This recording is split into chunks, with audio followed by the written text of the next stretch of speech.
Hello everyone and welcome to the program Business Point on Global Television. I am Samuel Odi. Many thanks for joining on today's edition of the program as we tend to look at our the third quarter VET revenue generation has surged around 1.78 trillion naira only from the value added tax from domestic and international exports. All of this and also mostly contributed from the non-oil sector and then the value-added tax that was charged domestically. We'll be extracting the key drivers basically on today's edition of the program. But before we get right into the conversation, we'll be going on a quick break, and then when we return back, Business Point continues.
We're going to be extracting the third quarter VET revenue that surged around 1.78 trillion naira from valued added tax already. The Nigerian government raked in a sum of 1.78 trillion from value added tax in the third quarter of 2024. The National Bureau of Statistics disclosed this in its latest VAT report. The third quarter VAT figure represents a 14.16% quarter-on-quarter increase compared to the 1.56 trillion collected in the second quarter of 2024 and an 88% year-on-year growth from the third quarter of 2023.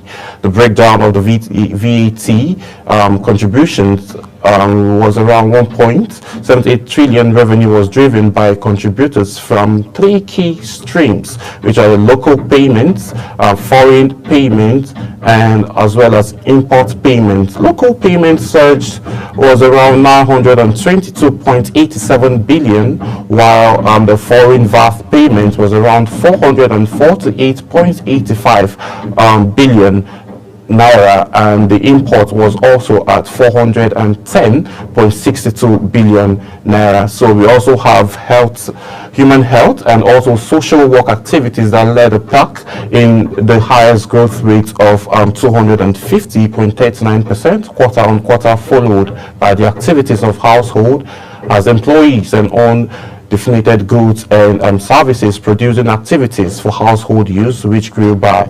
102.9%. Conversely, some sectors recorded a significant decline. This include water supply, sewage, waste management, and remediation activities, which fell by 41.92% in the sharpest decline among other sectors. Activities of organizations and bodies also dropped by 36.14%. Sectoral contribution in terms of contributions to the overall VAT pool, the top performing sector in the third quarter were the manufacturing sector, which was at 22.21%. Information and communication was at 20.89%. Mining and quarrying activities was at 18.90%. At the low end of the spectrum, while other activities of household items as employees and unfitted household activities contributed 0.01%. So I have a guest live currently here in the studio with me who will help us extract these angles, and then we'll see how the current tax reforms that 19 governors from the northern sector have reacted to. If the current tax reform gets implemented, which has passed its second reading in the Senate House, if it gets implemented, are we expected to see more revenue generated from the valued added tax, and what sector? Because from what we have from the third quarter, we witnessed that local payments, VAT payments, contributed over 922 billion naira to the revenue. So we'll be looking at those angles. I have my guests with me in the studio, Mr. John Ochai, who is a financial analyst. Good morning, Mr. John. Good morning. Thank you for having me here. Yeah, so Mr. John, let's look at it. Now we see, obviously it's no longer news that there's been back and forth going on since President Bola Ahmed Tinubu took the new tax reforms to the State House for approval. We've seen different reactions from Nigerians. Some complained about the timing, and also some cited other issues. But let's scratch all of that. Let's look at this revenue generation for the third quarter, 1.78 trillion naira, only from VAT revenue generation for third quarter. What's your reaction to that? All right, once more, thank you for having me in your studio, and I'm excited and glad to be here today to explain based on the questions on the tax questions on reform. That's the issue of method. But I'll a little bit digress a little bit. Sometimes overtaxations in an economy doesn't even spur growth majorly. Okay. But in African country as it is today, overtaxing their citizenry, what it means is that you are plunging the economy into a decrease economy, meaning the welfares of the citizenry are going to be bastardized. People begin to struggle. Businesses are struggling, and even the government themselves are struggling, because the situations where a citizen struggle, the firm, the organization in the country also struggles. Any amount you generate by the tax you impose on them is amount to nothing, because it have no ripple effect on the economy, and that affects the people for the welfare of the people. Because the essence of tax is for you to generate money and build the laudable capital projects that will able to affect the public or populace. Yes. That is what tax is all about. Whereas recently, we have monetary policy being tightened. Yes. And at the same time, in the country, you see the fiscal policy is also being tightened also as well. And then, like what we have as it is, we are jubilating that the VAT collection and have increased from 1.50 something percent to trillion rather, than to 1.78 trillion as it is. Now we are jubilating. And then the question we need to ask ourselves, haven't generated all this money, haven't generated this capital inflow from the tax that has been collected from the VAT, what impact will it have on Nigeria? And I believe haven't get all those things.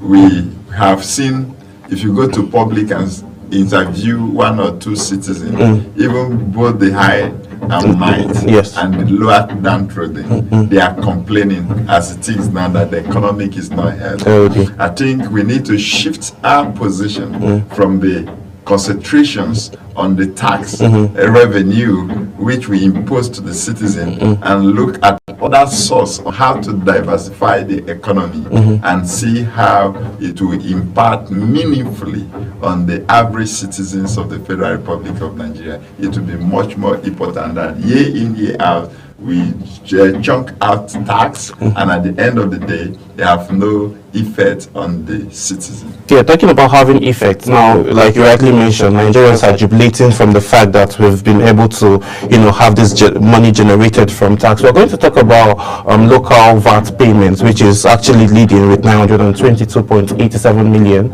and then we'll see how that can be improved. But I would want us to measure more on the foreign scene. But before we get into all of those conversations, the president has made mention of the fact that we also saved a huge amount of money from subsidy removal. Questions are being asked by Nigerians. How have Nigerians been benefiting, and what will these monies be put into? Those questions are still yet to be answered. Now we're having this generation from valued added tax, and then we're seeing that Nigerians that are at home are actually paying more for this tax. So there are a lot of questions. But now let's see. The foreign VAT was at 448.85 billion. So what can be done within this sector now? Because it's seeming as if it's just those home that are paying more of this tax. What can be done for we also see more of the foreign payments, such than this in the next quarter? If you look at the economy as it is today, the homegrown company, the citizen, are the one paying more or less of the tax that the foreign. The reason is because we have taxing both sides of the economy, from the monetary policy and the fiscal policy.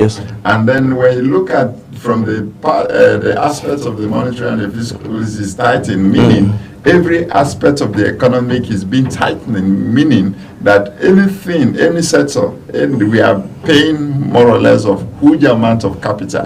So there is an inflow to the government coffers. But the question is, just like I rightly said, it's not about peeling. I call it peeling the citizen. Because the citizen are go through things and tongues to ensure the government is stable. But the question is there a stability? Because as it is right now, we generate revenue and haven't generated the revenue needed for the government to generate it. The question is, how often, what impact does it make? Because if you look at our capital budget and then recurrent budget, you always see that the recurrent budget is always being the entire money. So I think it's not about generating money, but what is the usage that matters, because the usage pose advantage. Why the usage pose advantage if it's channeled to the capital project in the society. But when the usage is channeled to the recurrent then the recurrent now consume everything that you have generated within the fiscal year. And then, for instance, now, if the members of assembly, House of Assembly, or let's say the legislature, the executive, yes, and then the judiciary, and all that the government paycheck organization, now go recurrent, that the money that they generate is being shared within the recurrent. Then the money that was supposed to use to diversify to develop other sectors of the economy is not coming. Rather, you continue to borrow and borrow and borrow and borrow. Automatically has no effect on average Nigerians. Yes. Nigerians are not. They don't care how much the government generated. What they are after having generated this money, what are they using this money for? How do they diversify this money? And what channel of or modus of operandi they use to, to share this money within? And what if they share the money, what are they using this money for? These are the questions before us, by the citizen. Because with the markets, woman speak the same language. The populace in the public speak the same language. Yes. If you go to agricultural sector, they speak the same language. If you go to health sector, they speak the same language. Because the language they are speaking, how could the pains, the agony of the people will go down? And the only way it will go down is for government to subsidize some certain thing and then diversify to ensure that the money you are having within your confine, when you go to market, you'll be able to access and purchase what you want to purchase. And then the capital you have within yourself, you'll be able to purchase what will aid the activities of a man. Yes. But when you are in a society when you keep generating money, keep generating capital, and the capital is not used where it's supposed to be channeled, automatically what's the use of even generating that money in the first place? So I would advise for those listening to us and the government that tax doesn't improve or grow economy. What improve and grow economy is that you come with a different template, a template that will make the formal sector viable, and then the transparency and the accountability within the system is more viable. Yes. Because we have an institutions of the government as it is today that for over 3 to 5 years that they have not remitted to the coffer, and we still go back to tax people when the money that has been generated from the mineral resources that we are having and the revenue from even this tax process has not even been remitted to the federal government, and year in, year out, and you keep increasing tax for people to pay. Now, what I mean by transparency and accountability, yes. How transparent are those generating this revenue remitting to the system? And then I would want to mention the revenue generator. How much have they been generating to the coffers of the government? How well have the federal government come to tell us that, okay, for past 10 years, this is what we have generated and this is what have been remitted. Yes. From custom, from immigration, from FRS, yes, and all the other sectors that help the federal government to collect those taxes. Talking about, they should have come to tell us that, okay, this is what they have generated, and then the federal government should tell us this is what they have used this capital that they have been generated from the tax proceeds for. Talking about customs now, they've also made mentions that from January to November this year, they've been able to, generate over $1 billion from import and export, basically. And then we are also witnessing a little bit of decline from our exports. Like you rightly mentioned, there are a lot of issues going on, not just within taxation. And tightening the monetary policy and then the fiscal policy has now been the answer to the problem, because a lot of financial and business analysts have argued that production is actually the bedrock of curbing out inflation in the land. So if we have all of these issues now, why do you think that this sector of production, manufacturing and agriculture, to be more specific, hasn't been tackled to its bone? The reason why we haven't tackled the let's say, we have not experienced the industrial revolutions in Nigeria, because the African as a continent is looking up to Nigeria as a giant of Africa. And why are they looking up to us? Is because we are truly a giant. Because when you go to the continent of Africa, we have impacted in most of the African countries. And because of the strength of human resources and also natural resources, and then the capital that we have as an investment all over the world. These are the source of our strength in this part of the world that makes us to be the giant. Yes. Because when you go to the South Africa today, I will tell you for a fact that, let's say, 45% of the economy of South Africa is owned by Nigeria. And then if you go to Ghana, other West African country, and even the Central Africa, the North Africa, we have some of the investment that makes us the giants of Africa. But the truth of the matter, we haven't been the giant of Africa. What are the template or model of operandi that you have put out for those people whom you are their giant to also copy? And one of the things that grow economy is not by tax, but it's by improving on your industrialization. We have a Elon Musk whom become the highest or the richest man in the world. How did he do it? He didn't do it from the education. He didn't do it from the acquire skill, yes. But he acquired based on the information that he dwelled. Tesla is a company whom the world thought that is going to die. But when he acquired, he transformed Tesla company to become one of the best. And you understand why did he do that? He did that because he have seen the potential that, yes, with his knowledge and with the information he acquired, with the tenacity, he will be able to revamp the system to ensure that they move to where they're supposed to move to. Yes. And this is what the Africans should have done now. When you look at the fintech world, we should have developed capacity that we're able to improve from our fintech. When you look at our automobile company, they should have improved the human resources that we're able to take care of that, so that we will not be solely dependent imported it's a country, import country. Yes. Rather, we will begin to concentrate on how we'll be able to export what we produce within our country, and that is how we're able to develop. Look at today, Portuguese.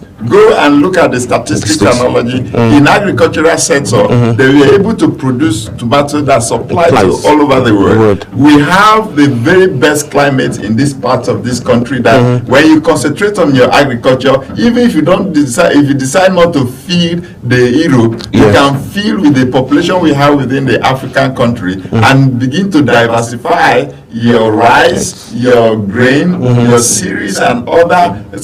We have so many fruit in Benue State, in Kogi, and then Kefi and the northern, all that. We have different gemstones that can also be extracted and all that. Why don't we develop the capacity that will build an industry that will take care of all those fruits that are destroying, wasting away, and every other sector that we need to develop the mindset and the capacity that will, through human resources, that will be able to improvise on all those aspects. These are the things that grows the economy. But when you look at the economy today, we are looking at what we are not developing, and we still come back, point down to the same people and begin to task them that, okay, the money we give you, the effort we put for you, after giving to them, in other words, you now take the money back. It's like, robbing Paul to pay Peter, and then you go back to Peter again and take it from Peter to come and give to Paul. Such things doesn't grow economy, and that is why we have been facing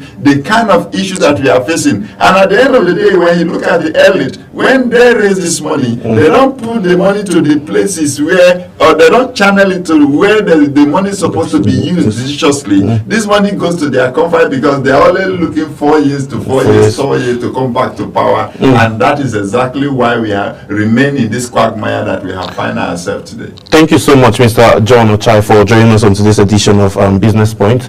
And that's sadly how much time will permit us to take. The cost of governance has over time been one of the major challenge of Nigerians, because Nigerians on a daily get to pay this tax from food that they purchase and transportation and all of that. But most of the times it fully goes back to these government officials, and then Nigerians have been calling time and time again for the full implementation of Oronsai's report, so as to help the cost of governance. With this being done, and also paying attention to the manufacturing sectors and also the agricultural sector, would be able to help grow and develop Nigerian economy. That's why a lot of persons have argued whether oil was actually a blessing or a curse to Nigeria, because way before the discovery of oil, Nigeria was obviously the giant of Africa based on agriculture. So with the discovery of oil, a lot of people have asked questions: did oil really bring blessing to Nigeria? Of course. My name is Samuel Odi. This is Samuel Permit us on Business Point today. See you again tomorrow. Bye for now.